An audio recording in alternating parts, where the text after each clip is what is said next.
히스토리라고 그랬잖아요. 일부러 이렇게 했어요. 구원의 역사, 구원의 이야기 이렇게 해도 되는데 히스토리라고 하면서 바로 구원의 주체가 주님이시기 때문에, 그리고 이것이 그분의 이야기이기 때문에 그렇게 일부러 그렇게 했어요.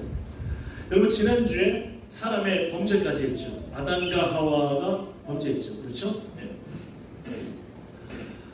우리 김윤 목사님, 이따가 예나라든지 이것도 제가 지금 영어로 만들어보고 있거든요. 나중에 한번 주세요. 아이들이 좀 한글이 힘들면. 근데 아마 읽을 수 있을 것 같고, 얘는 충분히. 하여튼 그렇게 하세요.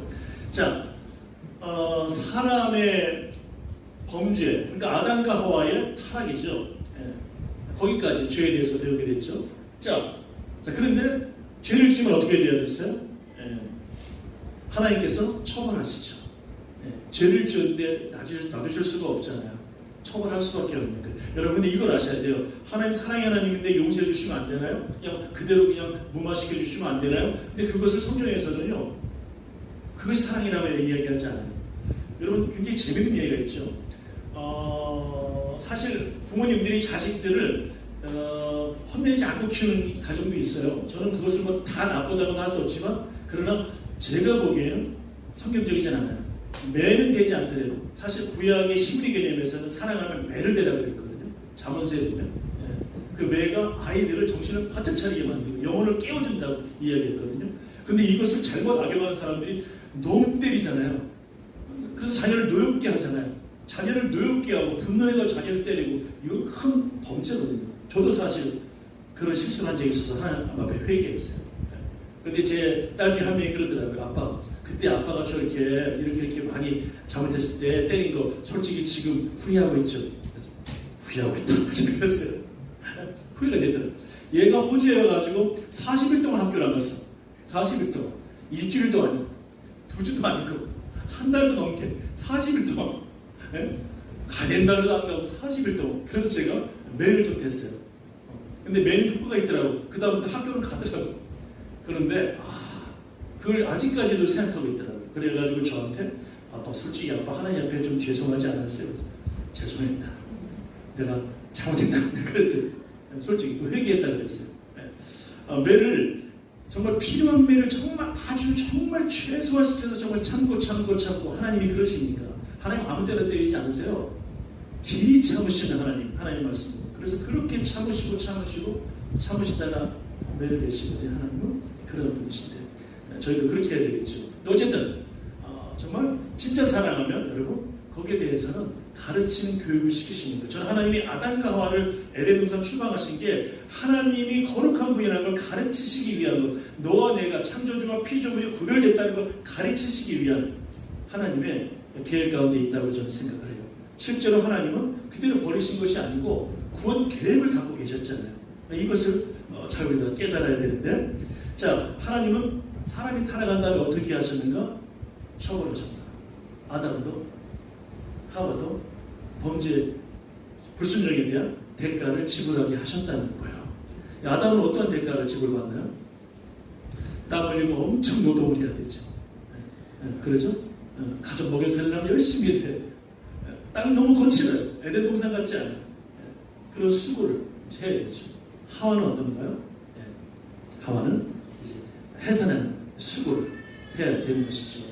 해산하는 수고를 얼마나 힘들어요. 제가 제 아내가 우리 둘째를 낳을 때 병원에 딱 이제 있는데 정말 여자가 위대하다는 걸 그때 알았어요.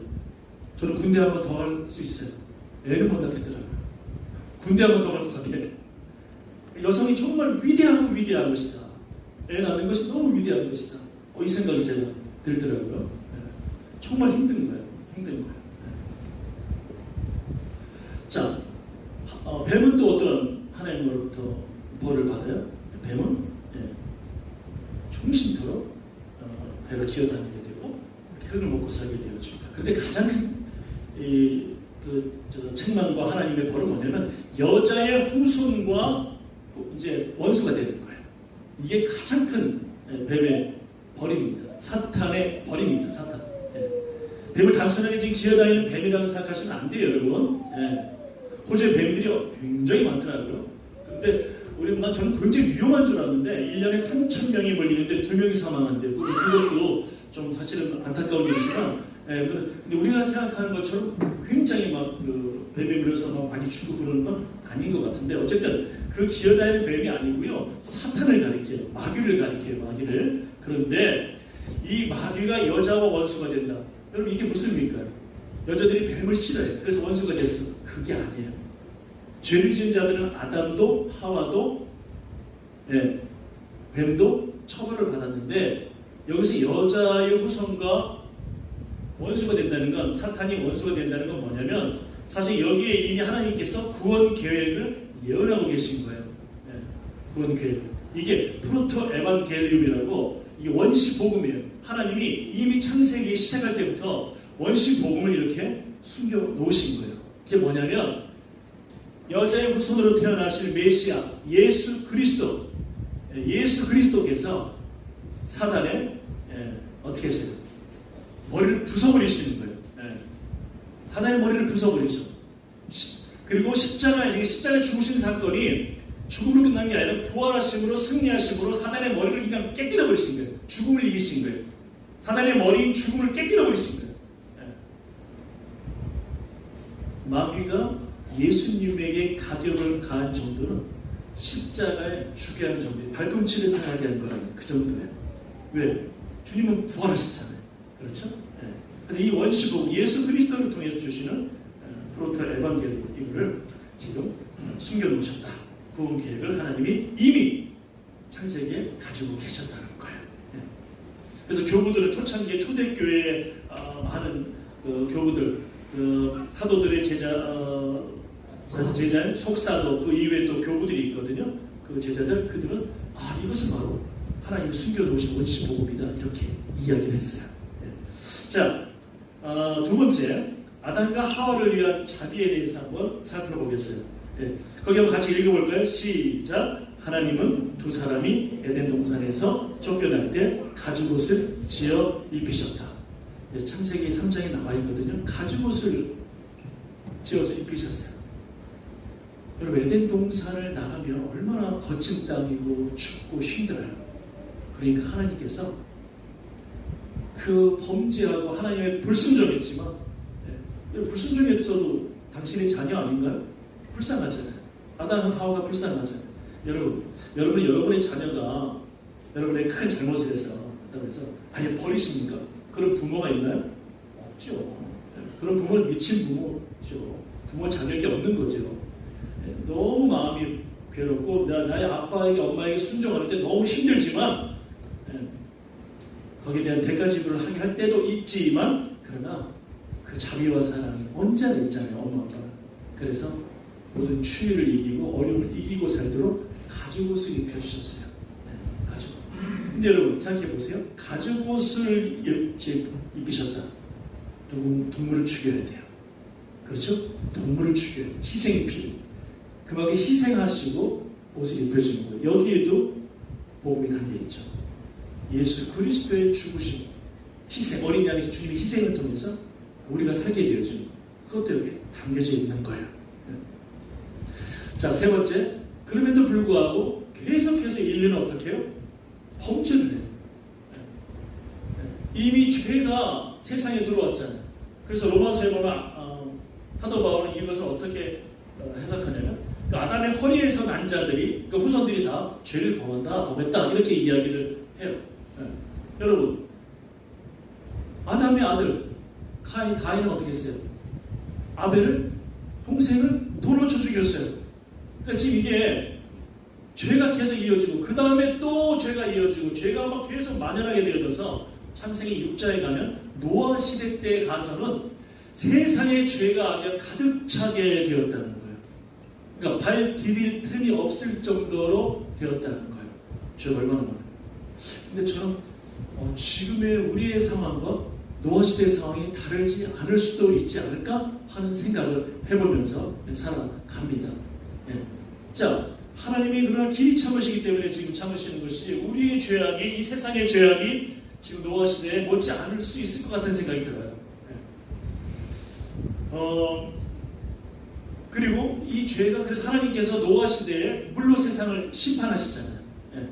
여러분 이걸 아셔야 돼요. 하나님이 심판하셨다는 것은 하나님은 우리와 같지 않으세요. 사람과 같지 않으세요.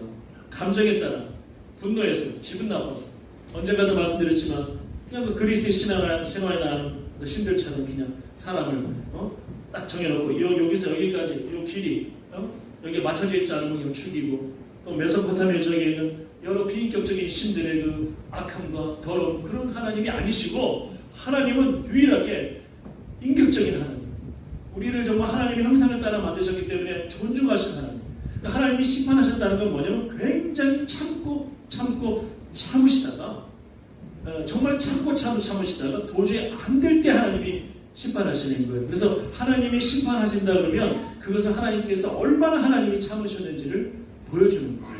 이걸 아셔야 돼요, 여러분. 그러니까 하나님이 참으실 때 여러분 회개하셔야 돼요. 우리 모두 마찬가지입니다.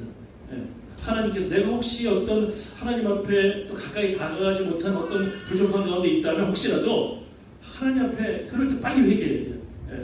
주님 앞에 무릎 꿇어야 돼요. 기회가 있을 때. 그 굉장히 중요합니다. 자, 그래서 이제 창세기 11장까지 가면 노아 홍수를 통했는데도 노아가 이제 중시조가 됐죠. 여러분 사실은 어떻게 보면 아담보다 저는 노아가 더 우리에게 가까운 조상이라고 볼 수 있어요. 중시조입니다. 중간에 노아를 통해서 새롭게 역사가 써지니까 하나님은 새로운 역사를 노아를 통해 쌓아 나가셨기 때문에 자 그러면 좀 깨끗해졌을까? 또 죄가 재생산되고 있어요. 또 죄악이 막 계속해서 이어가고 있어요. 그래서 창세기 11장에 가면 아예 이제는 바벨탑을 쌓고 우리가 흩어짐을 면하고 신하가 막 맞짱 뜨겠다는 거예요. 인간의 교만이 막 하늘의 꼭대기까지 올라가려고 하고 막 이렇게 되는 거예요. 이런 상황. 그래서 하나님께서 어떻게 하셔요? 하나님이 도저히 안 될 것 같아서 흩으셔요. 언어를 혼잡하게 하셔서 막 하나님께 서로 의사소통도 못되게 만들고 서로 어떻게 진행할 수 없는 상황을 만드셔요. 그래서 흩어지게 되었습니다. 인류가 흩어져. 자, 창세기 11절까지 정말 죄악이 계속되는 상황들이죠.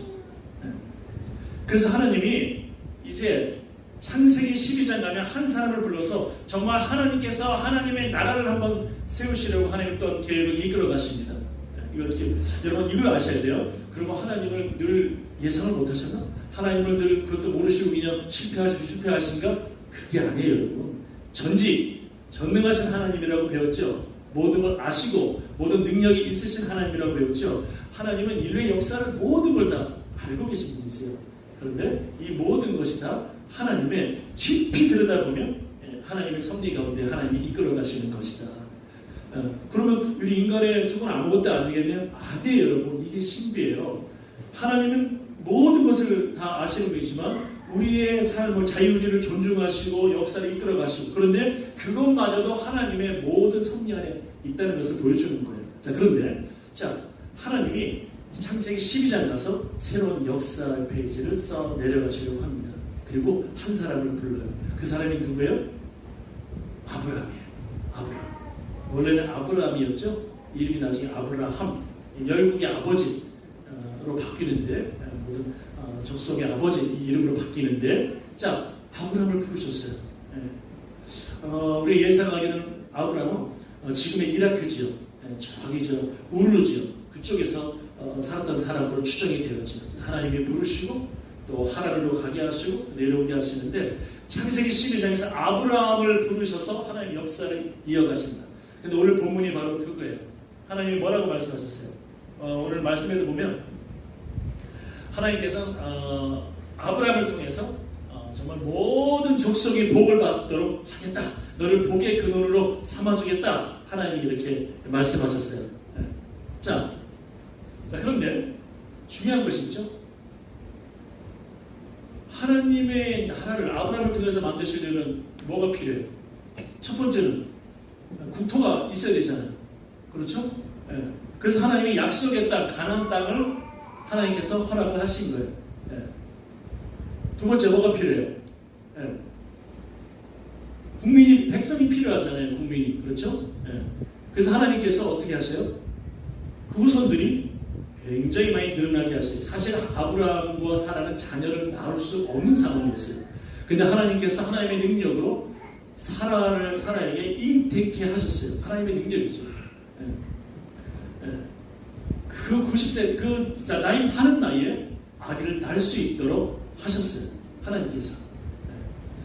여러분 근데 착각하지 마시는데 지금 그때의 90세는요 분명히 경수도 그러니까 여성들이 아기 낳을 수 있는 상황은 절대 아니에요. 하지만 지금보다는 적은 상황이에요.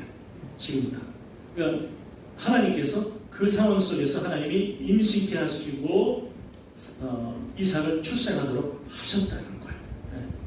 그리고 하나님이 정말 많아지게 했어요. 바다의 모래알같이 많아지게, 티끌같이 많아지게 하셨어요. 저는 그래서 비록 유대인들, 이스라엘 백성들이 바로에게 가서 400년 동안 노예를 살면서 굉장히 힘든 것 같았지만 놀라운 건 그때 하나님이 거기에도 하나님이 계획하고 계신 거예요. 하나님이 나라를 세우시기 위해서. 여러분 히브리 사람들이요 출산을 너무 잘하는 거예요. 아시죠? 출애굽기에 보면 이스라엘 사람들이 굉장히 출산을 많이 하고 그렇게 되었어요. 그러니까 나올 때는 거의 뭐 150만 원, 200만 명 전후 어린 애들까지 다 합치면 그 수많은 사람들이 나오게 됐어요. 놀라운 일입니다. 하나님이 하나님의 나라를 세우시려고 이제 국민을, 백성을 그렇게 모으신 거예요. 자, 세 번째, 창세기 15장에 가면 이제 하나님이 국권을 또 허락하세요. 권리를 허락해 주세요. 백성의, 국민의, 백성들의 권리, 그것을. 그래서 하나님이 약속을 체결하세요. 그래서 모든 것을 이렇게 동물을 쪼개가지고 그 사이로 횃불이 지나가는 하나님이 지나가시는 거예요. 그러시면서 아브라함하고 약속을 체결하세요. 이것은 뭐냐면 내가 너로 큰 족속을 이루게 할 거고 너에게 나라를 이루게 할 거고 내가 이러한 힘과 권리를 너에게 부여한다. 이 의미예요.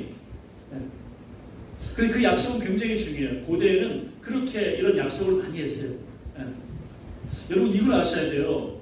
많은 사람들은 하나님이 전혀 그 당시의 상황과 전혀 관계없는 하나님으로 해석하면 굉장히 위험해요. 그 당시에 이런 문화들이 있었어요. 하나님은 그 문화를 사용하시는 분이세요.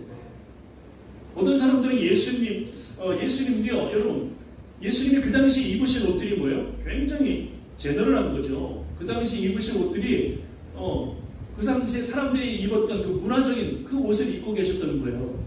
예수님이 하나님의 아들이고 천국에 거의 모든 것을 다스리시는 분이기 때문에 다니실 때 전혀 다른 것만 입고 다니시는 뭐 그런 분이 아니시고 그 당시에 입었던 옷들을 입으신 거예요. 그렇게. 그러니까 문화 안에서 살아가시던 거예요. 문화를 사용하시고 하나님께서. 왜? 사실은 하나님이 허락하신 것이거든요. 그러니까 많은 사람들은 너무 세상에, 사실 세속주의는 위험하지만 세상에 있는 건 다 잘못됐어. 나는 그러니까 이걸 다 버리고 살 거 아니고 굉장히 위험한 거예요, 여러분. 지금 이렇게 동물을 쪼개서 횃불이 지나가고 뭐 이런 언약을 맺는 건 그 당시 언약 맺는 방식 중에 하나였어요. 하나님이 이것을 사용했어요. 그런데 굉장히 중요한 의미가 있어요. 이것은 뭐냐면 나도 만약에 이 약속을 안 지키면 나도 쪼개준다. 무슨 말이냐면 내가 이 약속을 너에게 준 약속을 반드시 지킬 것이다. 꼭 지킨다. 너에게도 이 나라를 세워주고 너에서 살아갈 수 있는 힘과 권리를 내가 줄 것이다. 이것을 의미하는 거예요. 이렇게 하나님이 아브라함에게 약속하셨다.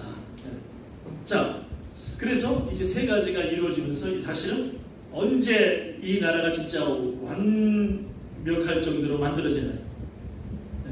누구에게서 많이 만들어지나요? 사실은 다윗 시대에 만들어져요. 그렇죠? 다윗 시대. 뭐 나중에도 나중에 나오겠지만 여러분 지금 이스라엘의 국기가 있잖아요. 국기 한번 여러분 보셨어요? 기억나세요? 국기 보면 위에 파란색 줄이 두 개 있습니다. 줄이 있고 가운데 육각별이 있잖아요. 이것이 바로 하나님의 약속에 기초한 것이고 다윗 시대를 흠모하면서 동경하면서 국기를 만든 거예요. 위에는 유브라데가, 밑에는 나일가, 그리고 다윗의 별 이렇게 한 거예요. 자, 네 번째, 언약을 이루시기 위해서 그렇다면 하나님은 어떤 것을 실천하셨는가? 창세기 22장에 보면 뭐라고 했어요? 내 씨로 말미암아 천하 만민이 복을 얻을 것이다. 그렇죠? 아브라함의 씨를 통해서 천하 만민이 복을 얻을 것이다. 이거 굉장히 중요한 의미예요. 자, 지금 유대인들이 유대교만 믿잖아요. 그러니까 뭐냐면 예수님은 안 믿고 예수님은 그냥 랍비예요. 예수님은 랍비 정도예요. 그리고 좋게 봐주면 랍비 정도예요. 그리고 아직도 메시아를 기다리고 있고 아직도 그들은 야훼 오직 하나님만 믿어요. 하나님만. 예수 믿지 않아요. 그런데 여러분 그들은 굉장히 정치적인 강한 영웅 같은 메시아 그런 메시아를 기다려요. 굉장히 이기적이고 뭐라고 해야 되나요? 아주 국수주의라고 그럴까? 자기 나라 중심적이고 이런 해석인 것이죠. 왜 그럴까요? 성경에 분명히 하나님께서는 구약에 말씀하셨어요. 아브라함의 씨로 말미암아 천하 만민이 복을 얻을 것이다. 복을 얻어야 되는 거예요. 진짜 메시아는 복을 얻게 하는 분이에요. 다른 사람을 정치적인 힘을 가지고 눌러가지고 정복시키는 것이 아니고 그러면 그런 메시아는 로마의 가이사하고 무엇이다? 그렇죠? 팍스 로마라 그러잖아요. 팍스 로마. 힘으로 눌러가지고 정복하고 길을 만들어주고 물론 그러한 것들이 나중에 유용하게 쓰이기도 하지만 그렇다고 해서 로마가 옳은 일을 했다. 누가 이렇게 하겠어요? 일본 사람들이 한국에 와가지고 식민지하면서 야 우리는 좋은 일 많이 줬다. 기차도 만들어주고 기차도 만들어주고 뭐 이런 걸 다 만들어주고 건물도 단단하게 멋있게 만들어줬으니까 우리는 은인이다. 이런 건 똑같은 얘기예요. 그렇지 않아요. 그렇죠? 하나님이 그것을 이용하시는 것이지 팍스 로마는 힘으로 눌러가지고 잠잠케 하고 힘을 가지고 그렇게 하는 정복자들의 평화를 주는 거죠. 그래서 빌라도는 팍스 로마의 대표적인 자예요. 예수님을 봤을 때 얼마나 무서웠겠어요. 이거 나사렛, 이런 나사렛이요 시골이에요. 제가 옛날에 설교할 때 언젠가 설교하다가 나자렛이 골드코스트와 호주로 말하면 골드코스트와 같습니다. 그랬더니 교인들이 난리가 났어요. 목사님 골드코스트는 나자렛이 아닙니다. 나사렛 아닙니다. 여기는 호주에서 아주 발달된 도시입니다. 막 이러더라고요. 그래서 생각해보니까 취소했어요. 시드니나 멜번 같지 않다는 생각을 가지고 한 건데 취소했어요. 저는 브리즈번 같지 않다고 생각하고 있는데 취소했어요. 사실은 골드코스트가 한번은 제일 좋긴 좀 좋더라고요. 저는 시드니에 뭐 설교하거나 누구 만나고 오거나 그러면 골드코스트 딱 이제 들어오는 순간 행복해져요. 마음이 평안해요. 여기가 좋사고 너무 좋은 거예요. 근데 어쨌든 이 나사렛은 그 당시 촌이거든요. 어부들의 촌. 그러니까 그 나사렛 출신의 예수가 딱 와 있으니까 팍스 로마의 대표적인 힘으로 누르는 평화와 힘을 가지고 있는 빌라도 총독이 보니까 유대의 왕들보다 힘이 있는 이 총독이 보니까 가이사를 대신하는 자니까 얼마나 무서워 보이겠어요. 근데 예수님은 흐트러짐이 없어요. 그 팍스 로마 힘으로 누르는 그 로마의 힘은 예수님에게 아무것도 아닙니다. 왜? 예수님은 그 가이사의 힘마저도 빼앗을 수 있는 분이세요. 예수님이 허락하여서 가능한 거예요. 모든 권세를 가지고 계신 전지전능하신 하나님의 아들이신데 그러니까 주님은 전혀 눈빛에 두려움도 없으시고 주님은 모든 것을 가진 분이시기 때문에 그래서 오히려 빌라도가 놀라고 말해요. 이분은 죄인이 아닌데 이 생각을 갖게 되어지는 거예요. 자,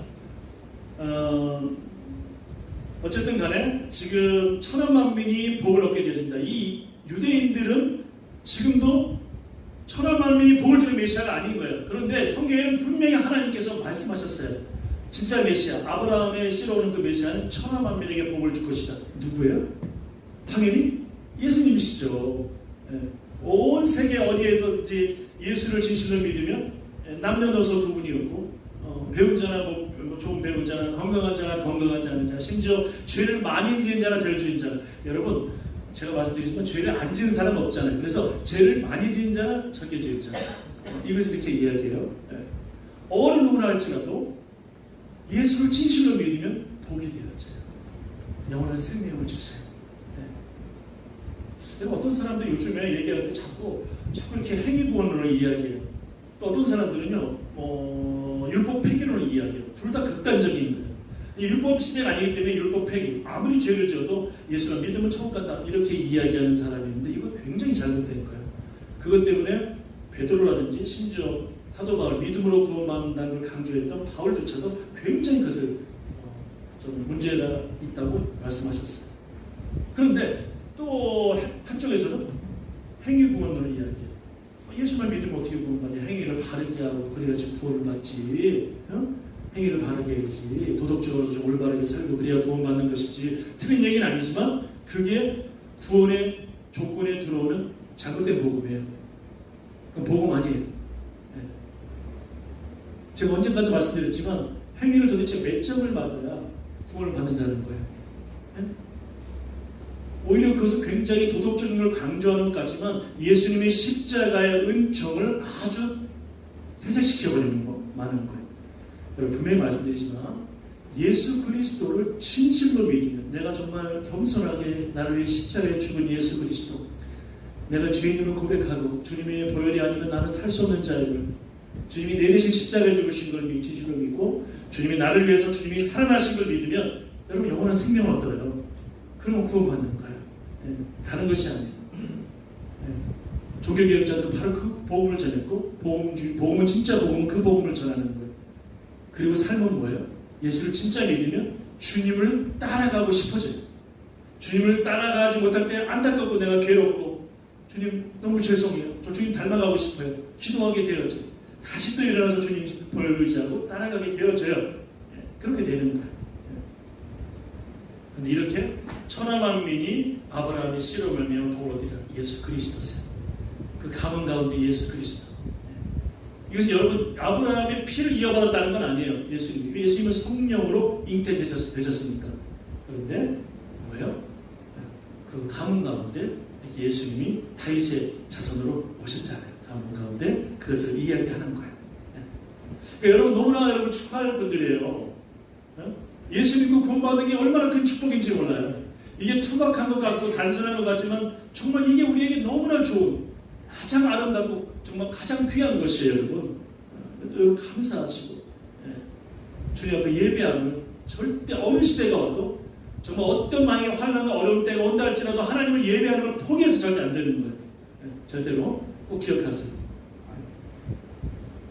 정말 이 코로나는 아무것도 아니고요. 저는 코로나 때 우리가 이것이 환난이다 이 정도 가지고는 아니고요. 진짜 우리가 교회 못 나온 사람들이 외부로부터 주어지는 어떤 사람들이 올 때가 올 수도 있어요. 우리는 알지 못하지만 그때가 올 수도 있어요. 알 수 없지만 여러분 그렇다 할지라도 그때는 혼자서라도 예수 믿고 예배하셔야 돼요. 근데 그래서 지금부터 나 교회 안 나가도 돼. 예배 혼자 믿어도 돼. 이러면 안 되시고 왜냐면 우리는 함께 모여서 예배하도록 연합되도록 삼위일체 하나님이 연합되셨잖아요. 그렇죠? 그리고 관계성이라고 말씀드렸잖아요. 저는 그래서 혼자 예수 믿으려고 교회 안 나오려고 하는 분들은 하나님의 형상을 따라가는 것을 잘 모르는 것이다. 칼바르트가 얘기했잖아요. 하나님의 형상은 자유지라든지 거룩이라든지 인격이라든지 이런 게 다 어거스틴의 이야기대로 마틴 루터나 켈빈의 이야기대로 그런 것들이지만 저는 칼바르트가 이야기한 정말 형상을 따라야 관계성이 굉장히 중요한 거예요. 왜냐하면 삼위일체 하나님의 관계성이거든요. 아버지와 내가 하나님. 그 뭐냐면 관계적으로 계속해서 교제하시고 교제가 끊어진 적이 없으시고 하나님과 예수님, 성령님이 그런 것처럼 여러분 관계성을 떠나서는 여러분 예수 잘 믿는다고 할 수 없어요. 이걸 기억하셔야 돼요. 그래서 때로 교회 오면은 말도 안 되는 상황이 벌어지기도 하거든요. 정말 마음이 지금 정말 안 되는 사람이 있거든요. 성격이 정말 어떤 사람들은 죄송합니다. 개떡 같은 사람이 있을 수도 있거든요. 저 사람 보기 싫어. 난 그래서 교회 안 나갈 거야. 혼자 예수 믿을 거야. 죄송하지만 그거 하나님의 섭리와 계획을 모르시는 거예요. 오히려 그 사람을 통해서 나를 다듬어 가시는 하나님이시라는 거. 이걸 기억하셔야 돼요. 오히려 그 사람이 나에게 필요하고 더 깊이 기도하다 보면 그 사람이 나에게 천사구나. 이렇게 기도가 나오게 되죠. 그때 우리는 진짜 예수 비로소 믿는 사람인 거예요. 그래서 전 누가 보기 싫어서 교회 안 나갑니다. 여러분 죄송하지만 예수 잘 믿는 거 아니에요. 그러면 지구를 떠나야 될까? 그런 거예요. 이겨내는 거죠. 그 산을 넘어보고 이렇게. 그때 우리가 다듬어지고 더 은혜를 받을 그릇이 커지고 그렇게 되더라고요. 적어도 저는 그렇더라고요. 자, 세 번째 모세와 이제 아브라함 아브라함의 언약, 아브라함에게 지금 주어진 언약들이거든요. 아브라함을 부르시고 이제 모세의 언약이 있는데, 자, 아브라함의 언약과 모세의 언약은 두 가지 중요하죠. 자, 모세와 맺으신 언약은 대표적으로 뭐예요?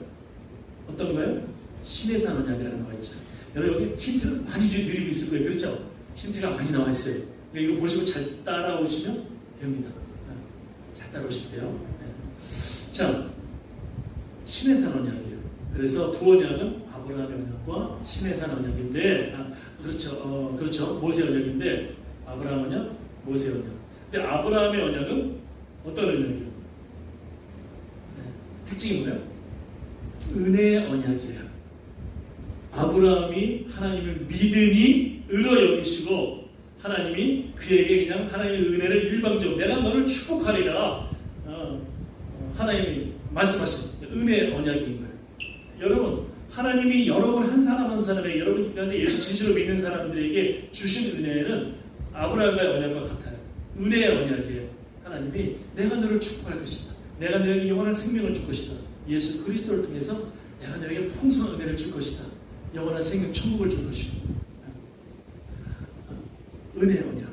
그런데 모세와 하나님이 맺으신 언약은 무슨 언약이에요? 그 시내산 언약 무슨 말이에요? 행위 언약이에요. 내가 이렇게 시내산 언약은 그 십계명은 어때요? 대표적인 거? 하나님께 어떻게 해야 되는지, 그 다음에 이웃에게 어떻게 해야 되는지, 그 두 가지가 나와 있잖아요. 십계명이. 그러니까 네가 이렇게 행해야 된다. 이걸 가르쳐 주시는 거예요. 자, 그래서 아브라함의 언약은, 사실 아브라함의 언약은 이것은 그러니까 우리가 구원의 어떤 신학적인 것을 보면 칭의라 그래요. 바울의 로마서를 기준으로 하면 우리를 의롭게 하신 거예요. 하나님이 강권하셔서 너 의롭다. 예수 그리스도의 보혈을 의지하는 자는 너를 내가 의롭게 해주겠다. 하나님 말씀하신 칭의예요. 다시 말해서 하나님의 구원받은 자녀다. 이렇게 말씀하시는 거예요. 그런데 모세 언약, 시내산 언약은 뭐냐면 어떤 언약이에요? 이것은 그 다음에 칭의가 있으면 그 다음에 성화라고 하는 단계가 있어요. 거룩한 변화의 단계가 있어요. 자, 예수를 진실로 믿으면 칭의가 되면 그 칭의를 받으면 성화, 거룩한 변화의 길을 걸어가게 돼 있어요, 여러분. 칭의에서 끝나는 사람은 아무도 없어요. 거룩한 변화를 내가 걸어가게 되어져요. to be 되어져요. 그렇게. 그게 단계가 어떤 사람들은 신앙이 성숙해져서 굉장히 거룩한 변화, 성화의 과정을 쭉쭉쭉 걸어가는 사람들이 있기도 하고, 어떤 사람들은 그 신앙의 깊이가 아직 좀 성숙하지 않아서 조금씩 이렇게 가는 사람들이 있긴 있어요. 그러나 중요한 건 그 거룩한 변화, 성화의 과정을 걸어가게 돼 있어요. 예수를 진실로 믿으면, 신의를 받으면. 이것을 어떤 born again, 그러니까 요한복음 3장에서 니고데모에게 말씀하신 그 born again, 그 중생이라고 하는데, 중생한 사람은 그 길을 걸어가게 돼 있어요. 자, 그래서 아까 말씀드렸지만 다섯 번째, 바로 다윗의 시대 때 이렇게 세 가지를 갖춘 나라가 이루어진다. 백성들도 많고 영토도 있고, 그렇죠? 그 이제 왕을 통해서 주어지는 하나님의 백성으로서의 힘도 갖게 되어지는 그러한 다윗 시대가 열리게 되어지죠. 그렇게. 자, 여섯 번째. 그런데 문제가 발생해요. 현준아, 지금 혹시 몇 시야? 시계 봐. 1시 3분? 제가 1시 3분이면 7분 하고 마치겠습니다. 제가 더 얘기 안 할게요. 사실 이걸 한 1시간 더 해야 되지만 압축하려고 제가 노력하고 있어요. 자, 충분합니다. 충분해요. 자, 깨어진 신에 사는 언약이라는 거 나와 있죠? 그렇죠? 이게 무슨 말인지 아세요, 여러분? 하나님께서 이제 너희들 가나안 땅에 들어가서, 약속의 땅 들어가서, 그 땅 들어가서 나라도 잘 만들어서 하나님 뜻을 따르라. 그리고 모세의 십계명, 신의 산 언약을 계명을 주셨잖아요. 근데 이스라엘 백성들이 계명을 잘 지켜요, 안 지켜요? 안 지켜요. 처음에는 여호사를 중심으로 하나님의 뜻을 따랐던 정복의 시대 사람들은 잘 지켜요. 그런데 점점 갈수록 희미해져요. 여러분 그거 아시죠? 1세 말고 2세들은 3세들은 중요한 걸 잘 몰라요. 거저 얻었기 때문에 1세대로 막 맨 땅에 헤딩해가지고 막 굉장히 막 수고해서 무엇을 얻게 되어지잖아요. 그럼 그것을 2세들은 잘 중요한 줄 몰라요. 두 번째 세대들은 3세대는 더 하고요. 그래서 그 부분들을 교육을 잘 시켜줘야 돼요. 근데 교육시킬 때 꼰대같이 하면 안 돼요. 야, 너희 때는 이렇게 고생했다, 이 녀석들아. 이렇게 고생했는데 너희들은 이 땅에서 살 거냐, 이 나쁜 놈의 자식들아. 이렇게 얘기하면 안 돼요. 그런 식으로 말하는 건 여러분 꼰대입니다. 애들이 안 들어요. 그래서 정말 1세대는 수고하고 맨 땅에 수고한 너무 귀한 세대예요. 그런데 중요한 게 있어요. 1세대가 가져야 될 건 설득의 기술이 있어야 돼요. 인격적인 설득의 기술을 가져야 돼요. 이거 안 가지면 1세대 맨 땅에 헤딩해서 수고 많이 한 건 아무 의미가 없어요. 더 상처 줘. 그럼 애들이 뭐라 그래요? 내가 언제 호주로 따라온다 그랬어요? 내가 여기 태어나면 나 한국이 더 좋아요. 별난 소리 다 나와요. 그래서 인격적인 설득의 기술이 있어야 되는 거예요. 그거 없으면 다 소용없어요. 그런데 어쨌든 간에 지금 이 이스라엘 백성들이 신의 산 언약을 깨뜨리고 계속 범죄를 해요. 하나님께서 나 외에 다른 신을 제발 너희를 믿으면 안 된다. 따라가면 안 된다. 왜냐하면 하나님이 이기적이라서 그런 것이 아니고 여러분 다른 신들은요 이기적이에요. 다른 신들은요 그 신을 이렇게 좀 달래줘야 돼요. 막 이렇게 그래서 굿도 해야 되고 뭐도 해야 되고 막 이래요. 거짓 신들은 그래요. 근데 하나님은 우리가 정말 하나님의 복을 받기 원하시기 때문에 우리가 행복하기 원하기 때문에 너희는 나를 따라야 된다. 내가 복의 근원이니까 생명의 기쁨의 근원이니까 너 나를 따라야 된다. 그래야 네가 행복해져. 네가 생명을 누릴 수 있어. 하나님 말씀하시는 거예요. 그래서 십계명에서 나 외에 다른 신을 따라가지 마라 이렇게 말씀하시는 거예요. 우상도 만들지 마라 그러시는 거예요. 여러분 세상에서 그래서 사실 우상을 만들고 우상화시키는 건 뭐든지 다 위험합니다. 독재자들 공산주의의 우상을 만들고 우상을 뭐 엄청 크게 만들어가지고 다 이거 악한 거예요. 또 독재자들도 자기 어떤 그 파워를 위해서 무엇을 만들고 계속해서 만들어 나가는 가이사라든지 역사 속에서의 황제들과 무엇이다. 하나님이 그런 건 반드시 깨뜨리셨거든요. 시대마다. 다니엘서에서 계속해서 왕조들을 깨뜨리신 이유는 우상을 하나님 깨뜨리신 거예요. 그렇게 하면 다 깨뜨리십니다. 그렇게 하면. 그런데 계속 범죄해요. 우상 숭배하고. 땅의 신 바알은 풍요의 신이라고 그러잖아요. 그러니까 계속해서 채워주는 거, 물질 뭐 잘되게 하는 거, 농사 잘되게 하는 거 계속 그런 신들만 따라가요. 결국 신의 산 언약을 어긴 결과가 어떻게 되었나요? 이스라엘은 주전 721년경에 멸망해요. 아시리아. 남쪽 유다는 주전 예수님 태어나기 587년 전에 멸망을 해요. 이렇게. 근데 하나님이 역시 정말 약속을 잘 지키신 하나님이시다. 왜 그러냐면 하나님이 왜 약속을 잘 지키신 하나님이실까? 다윗의 위를 내가 영원히 하리라. 다윗의 위를 내가 축복하리라 말씀하셨거든요. 그래서 하나님이 남쪽 유다를요 얼마나 길이 참으시는지 몰라요. 둘 다 나쁜 놈이에요. 둘 다 신의 산 언약을 깨뜨렸어. 북쪽의 이스라엘 왕들도 깨뜨리고 남쪽의 다윗의 후손들, 남쪽 유다도 다 왕들이 깨뜨렸어요. 근데 북쪽은요 왕조가 9번 바뀌어요. 다른 왕조들이 막 이렇게 이스라엘은. 근데 남쪽은 계속 다윗의 자손들이 왕이 돼요. 근데 이 왕들이 또 범죄를 얼마나 많이 하는 다윗의 후손들이 태어나는지 몰라요. 그런데 하나님이 참으세요. 북쪽 이스라엘 왕들보다 남쪽 유다의 왕들은 다윗을 생각하셔서 참아주세요. 참고. 그래서 훨씬 늦게 멸망하게 되어지죠. 그런데 하나님 그 자비 하나님이 약속을 지키셔요. 다윗의 위가 영원하게 되어지죠. 누구를 통해서? 예수님을 통해서. 영원한 왕을 통해서. 오늘 여기까지 해야 될 것 같아요. 새 언약은 다음에 할게요. 기대하시라. 다음 주로 개봉박도 다음 주에 새 언약 나가고. 근데 이 말씀을 하면서 마치고 싶어요. 세원양은 다음 주에 하고, 언젠가도 제가 말씀드렸지만 저는 남쪽 유다의 왕들을 보면서 하나님이 다윗의 신앙을 보시고 길이 참아주시는 걸 보면서, 물론 신앙은 정말 개인적이기도 하지만 또 그렇지 않기도 하다, 공동체적이기도 하다.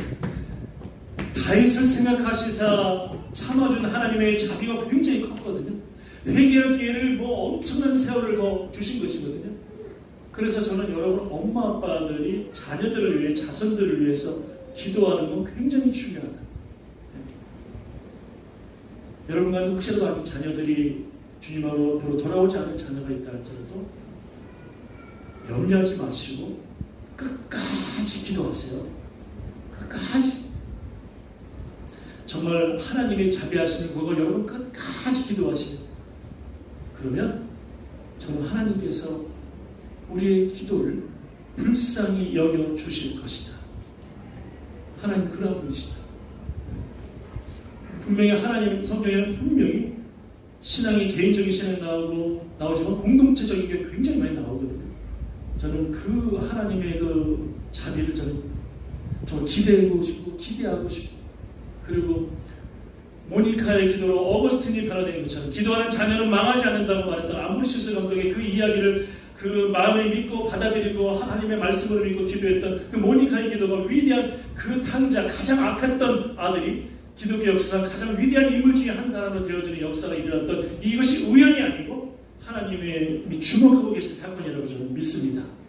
꼭 여러분 기억하시기를 바라면서 마치도록 하겠습니다. 기도하겠습니다.